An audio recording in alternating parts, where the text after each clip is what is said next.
Have you ever wondered why some food rots and other food ferments? Rotten food can make us sick. Fermented food has many claimed health benefits. Rotten food is spoiled. Fermented food is preserved. Rotten food tastes bad. Fermented food tastes better, although some fermented food can get a little funky. Rotting and fermenting both involve bacteria and fungi causing food to break down. In fact, you yourself are fermenting right now. Let's get into fermentation today, its history, its types, and what's going on at a molecular level. Fermentation is inside us and all around us, and has been for as long as we've been around, and way before that too. Beer, wine, sauerkraut, kimchi, yogurt, pickles, soy sauce, miso, bread, vinegar. What's changed the most is not the science of fermentation, but rather our understanding of it. From accidental to intentional to understood over the course of human history. Fermentation as a biochemical process has been happening for millions of years. Fermented food has been happening in nature on its own for just as long, though likely not to the awareness or control of our early ancestors. The earliest human-aided fermentation is likely the production of alcohol, which some historians argue is more of an effort to purify and preserve drinking water rather than create a distinct beverage or enjoy the effects of alcohol. And while many know ancient Egypt for beer and bread, the earliest examples of human-aided fermentation go back nearly 10,000 years earlier to the Natufians, predating the agricultural revolution, where evidence of fermented barley and wheat to produce something akin to beer was discovered in a cave in Israel by researchers in 2018. The fermentation in China goes back to around 7000 BC in Jiahu, where fermented rice, honey, grapes, and hawthorn fruit made an early alcoholic drink. Outside of alcohol as a beverage, the earliest fermented food was likely cheese or yogurt. There's no agreed upon origin for cheese, but likely dates back to somewhere around 8000 BC, coinciding with the domestication of sheep. Animal stomachs were used as storage containers, and storing milk in them caused the milk to curdle and form what we know as cheese today. While our friends the Natufians likely invented unleavened bread alongside their invention of beer, leavened bread, that is, bread made with yeast, is generally credited to the Egyptians much later, around 4000 BC, spawning something akin to sourdough. In antiquity, the practice was to use part of the previous day's dough, carrying forward the yeast and bacteria cultures to leaven the next batch.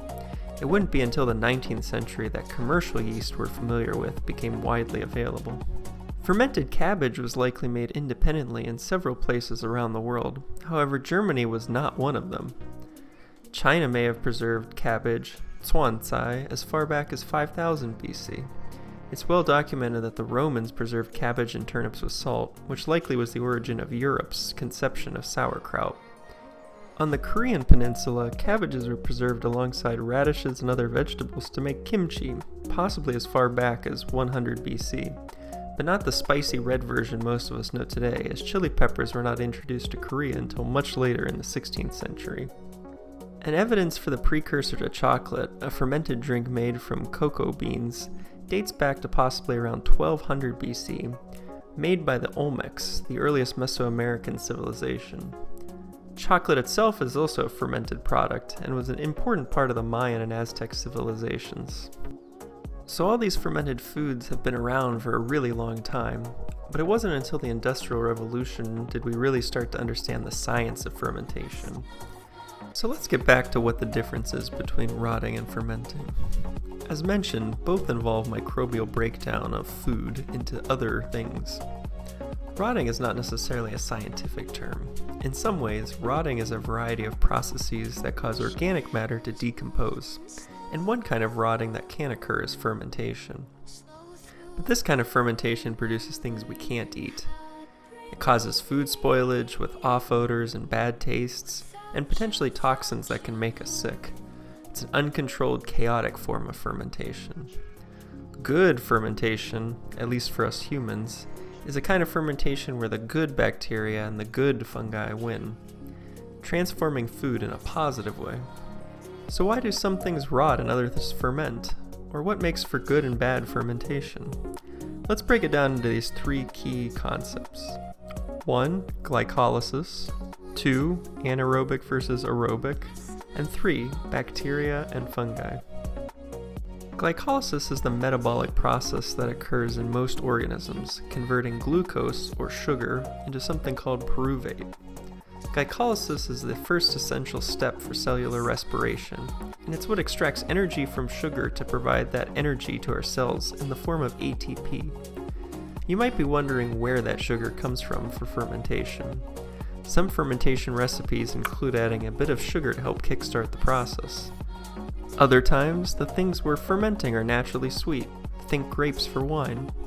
And even without added sugar, there's still glucose available, locked up inside of starches, which are long chains of glucose bonded together. An enzyme called amylase breaks down the starches into glucose, and then that glucose is ready to enter into glycolysis. So our glucose has converted into pyruvate, but what happens next? You've probably heard of aerobic versus anaerobic exercise. Aerobic exercise is the lower intensity workout where your oxygen intake can keep up with the level of exertion to produce sufficient energy for your muscles. Anaerobic exercise is that high intensity short burst workout, like a sprint or weightlifting, where your muscles' demand for oxygen exceeds the supply, meaning your body is actually being powered by fermentation. The difference in energy output is huge. For one molecule of glucose, aerobic conditions provide more than 15 times as much energy as anaerobic. So your body is doing fermentation under anaerobic conditions, and so are bacteria and fungi when there is no oxygen. So now we've got our pyruvate from glycolysis. We've got no oxygen, so we're under anaerobic conditions. The final piece to the fermentation puzzle is our choice of microorganism. Different microorganisms will lead our pyruvate to different types of fermentation. There are 4 main types of fermentation most common for food applications. They are ethanol fermentation, lactic acid fermentation, acetic acid fermentation, and propionic acid fermentation.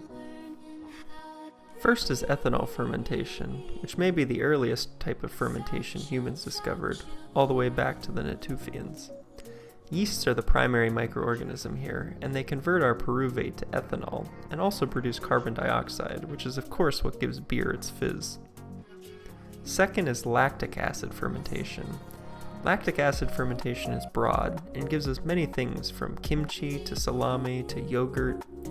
Lactobacillus is the main bacteria for this process, although other bacteria can also help out, like Streptococcus thermophilus in the case of yogurt. Pyruvate here is converted to lactic acid, which gives all these foods their characteristic tanginess. Third is acetic acid fermentation, and this is what gives us acetic acid, or what we commonly know as vinegar. This fermentation typically occurs after ethanol fermentation, whereby ethanol is converted into acetic acid in water. Acetobacter is the typical bacteria for this process, but other bacteria can also help. And finally, we have propionic acid fermentation. This one also usually occurs secondarily after lactic acid fermentation in dairy products. Propionibacterium converts lactic acid into propionic acid, acetic acid, and carbon dioxide. This process is most commonly seen in Swiss cheese like Emmental, where the holes are actually trapped pockets of the carbon dioxide gas being released by fermentation. This process, also known as cheese ripening, enhances the savory, nutty flavors of these aged cheeses. So rotting and fermenting are actually not so far apart, but it's our ability to shape these biochemical processes that has allowed us to create some delicious foods for millennia. Let me know in the comments what you're planning to ferment next. Thanks for watching.